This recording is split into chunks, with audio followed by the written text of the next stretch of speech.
అండి, నేను అరుణానందగిరి. ఇప్పుడు ముగ్గేసుకుందాం.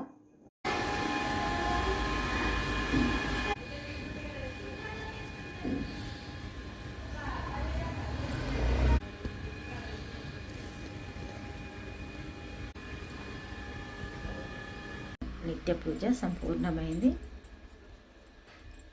నారాయణ నారాయణ హరే హరే, లక్ష్మీనారాయణ నారాయణ హరే హరే, ఓం నమో నారాయణ, ఓం నమో నారాయణ.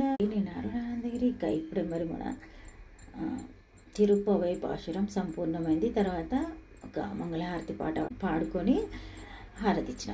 ఇక పూజ అంటే ఫస్ట్ అయితే తిరుప్పవై పాశురం జరిగిన తర్వాత ఒక మంగళహారతి పాట రోజు ఒకటే ఉంటుంది, ఇంకా అది పాడుకుంటూ అది కూడా యూట్యూబ్లో పెట్టుకొని దాంతో పాటునే అనుకుంటూ హారతి ఇచ్చిన.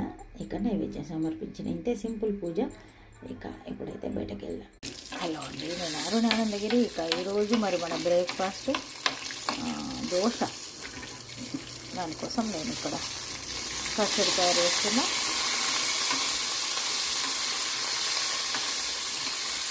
మీకు ఇష్టం ఉంటే ఇందులో ఒక టమాటా కూడా వేసుకోవచ్చు, నేనైతే వేసుకోలేను. తర్వాత ఇష్టం ఉంటే వెల్లుల్లిపాయ వేసుకోండి, ఇష్టం లేకుంటే ఉప్పు వేసుకొని ఒకసారి దింపుకుంటే అయిపోతుంది. అంటే ఇప్పుడే పూజ అయిపోయింది. నేనేం చిట్టు దోశలు వేసిన చూపించలేదు. ఒక్కొక్కసారి అన్నీ చూపించాలంటే అస్సలే వీలు కాదు. ఇక్కడ స్టవ్ మీద చిట్టి దోశలు వేసి నేను పూజ రూమ్లకు అన్నీ సర్దుకున్నా. అట్లయేసరికి ఇంకా షూట్ చేసుడు వీలు కాలే. చల్లారగానే మిక్సీ పడదాం, దోశ వేసుకుందాం అండి. మరి మన పూజ అయిన తర్వాత మళ్ళీ మన రొటీన్ స్టార్ట్ అయింది. చూడండి, చక్కగా పచ్చడి రెడీ అయిపోయింది. ఇంతకుముందు చూసినాం కదా, పల్లి, పచ్చిమిర్చి, కొత్తిమీర, వెల్లుల్లిపాయలు కూడా వేసిన. అయితే ఇక వెల్లుల్లిపాయలు వేసుకునుడు అనేది ఆప్షనల్, ఎందుకంటే కారకారంగా ఉంటుంది.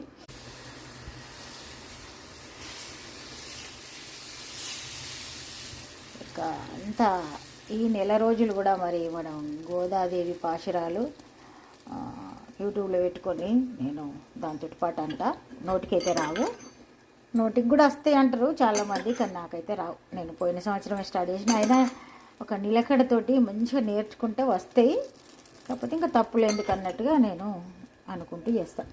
టీ కూడా పెట్టేసిన. ఇక మా వారికి ఇప్పుడు దోశ సర్వ్ చేద్దాం.